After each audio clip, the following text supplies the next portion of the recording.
కార్యవర్గం సభ్యురాలు డాక్టర్ పద్మ వీరప్పనేని ఉన్నారు. నమస్తే డాక్టర్ పద్మ. నమస్తే అండి. సో మనం ఇంతకుముందు మాట్లాడుకున్న దాంట్లో ఎక్యూజ్డ్ విషయంలో కొంత క్లారిటీ వచ్చినప్పుడు ఇప్పుడు పూర్తి క్లారిటీ వచ్చింది. అంటే గవర్నమెంట్ ఆఫ్ వెస్ట్ బెంగాల్ ఇవ్వదలుచుకోలేదు ఆ క్లారిటీ, సిబిఐ అయితే ఆ క్లారిటీకి వచ్చేసింది. మొత్తం 2 బంగ్లాదేశీయులు ఉన్నారు, ఒక ఎంపీ కొడుకు, ఒక మినిస్టర్ కొడుకు ఉన్నారు. జరిగిన స్కామ్లో సస్పెండ్ అయిన ప్రిన్సిపల్, ఆయనతో పాటు ఆయన వెనుకున్న మాఫియా, 5-6 రకాల మాఫియాలు కలిసి పనిచేసినాయి. ఇది ఒక్క క్షణంలోనో లేకపోతే ఒక్క రోజులోనో ఓవర్ నైట్లోనో ఆమెను టార్గెట్ చేసి చంపడం కాదు అనేది సిబిఐ దర్యాప్తులో. అంటే సిబిఐ ఇప్పటికి డిస్క్లోజ్ చేయదు, ఇప్పుడే చెప్పదు, వాళ్ళు సుప్రీంకోర్టుకి వాళ్ళు ఏం చెప్పాలనుకున్నా ఇస్తారు ఇవన్నీ. అలాగే ఒక బైక్ స్వాధీనం చేసుకున్నారు, న్యాచురల్, అది పోలీస్ కమిషనర్ పేరుతోనే కొంటారు. అతను వాడింది మొత్తానికి పోలీసుల బైక్. సో ఇక్కడ బీటింగ్ అరౌండ్ ద బుష్ లాగానే నడుస్తుంది. పోలీసుని కూడా ఈరోజు సస్పెక్ట్ చేయాల్సిన పరిస్థితి వచ్చింది, ఏమంటారు? డెఫినెట్లీ అండి. అంటే పోలీస్ని సస్పెక్ట్ చేయడం అంటే వాళ్ళు డైరెక్ట్గా కారణం కాకపోయినా వారితో అసోసియేట్ అయిన వ్యక్తి, ఇతను సోకాల్డ్ పోలీస్ ఇన్ఫార్మర్ కానివ్వండి, లేకపోతే వాళ్ళని ఏదో వాలంటీర్ అనే ఒక పదం వాడుతున్నారు. So they are not directly employed by police, కానీ బట్ పోలీస్ వారు సహాయ సహకారాలు మటుకు ఈ కేసులో గట్టిగా ఉన్నాయి వాళ్ళకి. ఎందుకు ఆ మాట అనవలసి వస్తుందంటే, ఇంత పెద్ద ఇన్సిడెంట్ జరిగితే అసలు కనీసం ఆత్మహత్య, హత్య అని చూడగానే చెప్పగలుగుతారు ఎవరైనా, లే పీపుల్ అయినా. అలాంటిది పోలీస్ వారు కనీసం వాళ్ళని ఇన్వాల్వ్ చేసిన తర్వాత అయినా, వాళ్ళని ఇన్వాల్వ్ చేయటమే లేట్గా చేశారు, ఇన్వాల్వ్ చేసిన తర్వాత అయినా ఇది హత్య అని తెలిసినప్పుడు ప్రాపర్గా ఒక పద్ధతిగా ఎలా అయితే ఒక కేసులో ఒక వేలో వెళ్తారో ఇన్వెస్టిగేషన్, ఇక్కడ అలాంటిది ఏమీ జరగలేదు.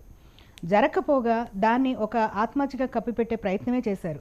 పేరెంట్స్కి చూపించలేదు, శవం చాలా సేపటి తర్వాత చూపించడం జరిగింది, హడావుడిగా తర్వాత క్రెమేట్ చేయడం జరిగింది.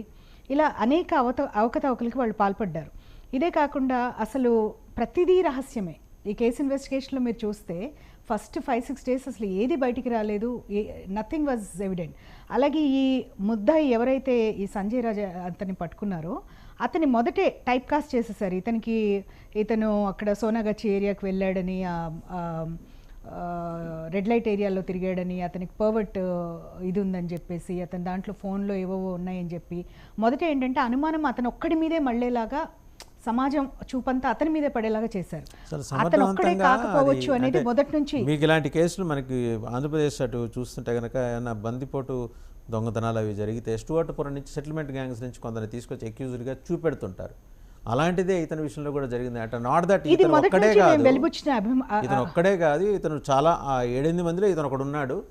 ఈజీగా ఇతన్ని మనం వల్నరబుల్ కాబట్టి ఇతని ముందర ఫోకస్ పెట్టేస్తే మిగిలిన వాళ్ళు తప్పించవచ్చు అనే కోణంలో మొదటి నుంచి కూడా మేము అదే ఆరోపించామండి.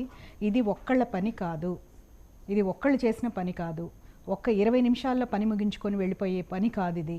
డెఫినెట్గా మల్టిపుల్ పీపుల్ వర్ ఇన్వాల్వ్డ్ అనేది మొదటి నుంచి అందరూ వెలిబుచ్చిన అభిప్రాయాలు. అది బీట్ అక్కడున్న బీజేపీ పీపుల్ కానివ్వండి, క్షాత్ర సమాజ్ స్టూడెంట్స్ కానివ్వండి, ఇదంతా అసలు ఉద్యమం ఇంత తీవ్రతరం దాల్చడానికి కారణమే అది.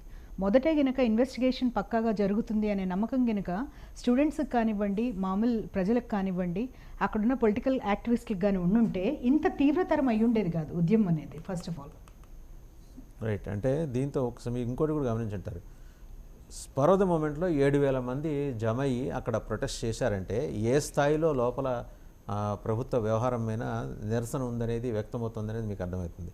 అండ్ దానికి ప్రైమ్ రీజన్ ఏంటంటే పోలీస్ సిబిఐ ఫైండింగ్లో పెరిగిపోతున్న అన్ఎంప్లాయ్మెంట్ కూడా ఇటువంటి సంఘటనల మీద వెంబడే ఉద్రేకంగా ముందుకొచ్చి మాబ్స్ ముందుకు రావడానికి గల కారణం ఇది పొరుగునున్న బంగ్లాదేశ్ నుంచి ఈ సంకేతాలు ఇక్కడ దాకా అందినాయి. దీన్ని ఇలా వదిలేస్తే రేపు పొద్దున ఇది ఇంటర్నల్ సివిల్ వార్కి దారి తీస్తుందనే అభిప్రాయం కూడా వ్యక్తమవుతుంది. డెఫినెట్లీ అండి. ఇక్కడ మనము ఈ ఒక్క సంఘటన ఒక్కటే కారణం కాదండి ప్రజలు రోడ్డు మీదకి రావడానికి. మొదటి నుంచి కూడా మమతా బెనర్జీ గారు ఇప్పుడు 3rd టర్మ్ ఆవిడ చేస్తున్నారు. గతంలో 2 సార్లు ఆవిడ కేంద్ర మంత్రిగా కూడా చేశారు. చాలా అనుభవం ఉండాలి ఆవిడకి. కానీ ఆవిడ ఎఫిషియన్సీ కన్నా కూడా ఆవిడ డిక్టేటర్షిప్ని నమ్ముకున్నారు. ఆవిడ ఎప్పుడు చూసినా బయట వాళ్ళని ఇన్వాల్వ్ చేయటం, బంగ్లాదేశీల్ని ఇన్వాల్వ్ చేయడము, యాంటీ సోషల్ ఎలిమెంట్స్ని తీసుకొచ్చేసి ఆవిడ రాజకీయాన్ని, పరిపాలన రెండుని కలిపేశారు. ఆవిడ కలిపేసి మీరు పోల్ టెర్రర్ కానివ్వండి, అప్పుడు కూడా ఇలాగ ఎంతమంది మీద అఘాయిత్యాలు జరిగాయో. ఎంతమందిని మర్డర్ చేశారో, ఎంతమందిని హోమ్లెస్ చేశారో, అన్ని విధాలుగా అకృత్యాలు చేశారు. అంటే ఈ మోడర్న్ టైమ్స్లో హిట్లర్ లాంటి ఒక డిక్టేటర్షిప్ను ఆవిడ ప్రదర్శించారు. సో చాలా రోజుల నుంచి ప్రజల్లో ఉన్న ఒక ఆగ్రహం, ఒక ఆవేశం ఏదైతే ఉందో ఈ ఇన్సిడెంట్ వల్ల బయటకు వచ్చేసింది. ఈ ఇన్సిడెంట్ పర్టికులర్గా ఇంత సీరియస్గా ప్రజలు తీసుకోవడానికి కారణం ఏంటంటే స్వయంగా ఆవిడ home minister, health minister plus chief minister బాధ్యత తీసుకోకుండా ఎవరైతే దీనికి కారణం అయ్యారో అని ప్రజలు భావించారో, ఎవరైతే ప్రిన్సిపల్ తీసుకోవాల్సిన జాగ్రత్తలు తీసుకోలేదు, వెళ్ళవలసిన విధంగా ఇన్వెస్టిగేషన్ వెళ్ళలేదు అనుకున్నారో వాళ్ళందరినీ ప్రొటెక్ట్ చేసే విధంగా ఆవిడ ప్రవర్తించారు. ఎక్కడా కూడా ఆవిడ బయటకు వచ్చి ఓకే తప్పు జరిగింది, నేను ఇన్వెస్టిగేషన్ కరెక్ట్గా చేయిస్తాను, నేను నా బాధ్యత తీసుకుంటానని గనక ఒక నమ్మకాన్ని ప్రజలకు కలిగించుంటే, స్టూడెంట్స్ కలిగించుంటే ఇవాళ ఈ పరిస్థితి ఉండేది కాదు ఆవిడకి. మీరు ఒకటి గమనించండి, 6,000 మంది పోలీసుల్ని వాళ్ళు మోహరించారు మొత్తం కలకత్తా సిటీ అంతా. నిన్నగాక మొన్న స్టార్ట్ అయిన స్టూడెంట్ యూనియన్, అది కొత్తగా స్టార్ట్ అయిన క్షాత్ర సమాజ్ అనేది 3 యూనివర్సిటీల నుంచి వచ్చి పెట్టిన ఇది జస్ట్ 10 or 15 days ఓల్డ్, ఇంకా రిజిస్టర్ కూడా కాలేదు అది. అలాంటి వాళ్ళు ఇవాళ మమతా బెనర్జీ గారు ఆ క్షాత్ర సమాజం చూసి వాళ్ళు గడగడలాడుతున్న పరిస్థితి ఎందుకు వచ్చింది?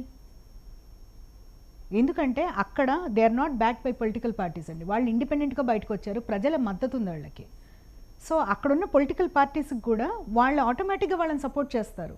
వాళ్ళు గమనించవలసిన విషయం ఏంటంటే ప్రతిదానికి ముందు ఉండి మేము ఫైట్ చేస్తామనే లెఫ్ట్ పార్టీస్ దూరంగా ఉన్నారు.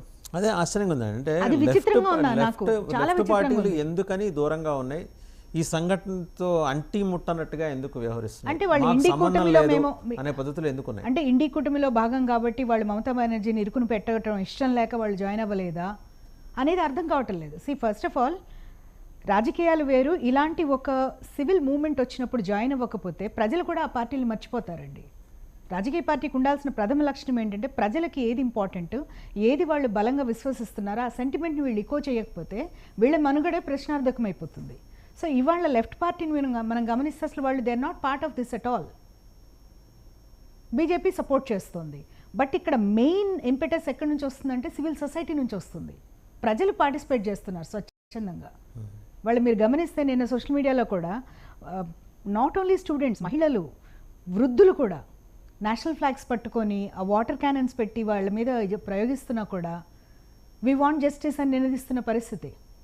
సోషల్ మీడియా హోరెత్తిపోతుంది. లాస్ట్ 3-4 days ట్యూస్డే ఎప్పుడైతే మూమెంట్ స్టార్ట్ చేశారో social media full of these pictures viral అవుతున్నాయి, అన్ని పిక్చర్స్. సో దాంట్లో మనం గమనించాల్సింది ఏంటంటే ఆక్రోషం అనేది, ఆవేశం అనేది అన్ని సెక్షన్స్ ఆఫ్ పీపుల్ని టచ్ చేసింది. ఇది ఒక సింగిల్గా ఒక స్టూడెంట్ ఇది ఏ టర్న్ తీసుకునే అవకాశం ఉందంటారు? ఎందుకంటే గవర్నమెంట్ ఆఫ్ ఇండియా కూడా చాలా సీరియస్గా ఉంది. అన్నింటికి మించి సుప్రీంకోర్టు సుమోటోగా తీసుకోవటం అండ్ డైరెక్షన్స్ ఇవ్వటం, డైరెక్షన్ ఇచ్చిన 10 నిమిషాల వ్యవధిలో సిబిఐ యాక్షన్లోకి దిగటం, ఇవన్నీ జరిగిన తర్వాత కానీ ఆల్రెడీ మీకు ఈ క్రైమ్ జరిగిన ప్రాంతం, సీన్ ఆఫ్ క్రైమ్ ఎక్కడ, దాన్ని పూర్తిగా డిస్టర్బ్ చేశారు. అంటే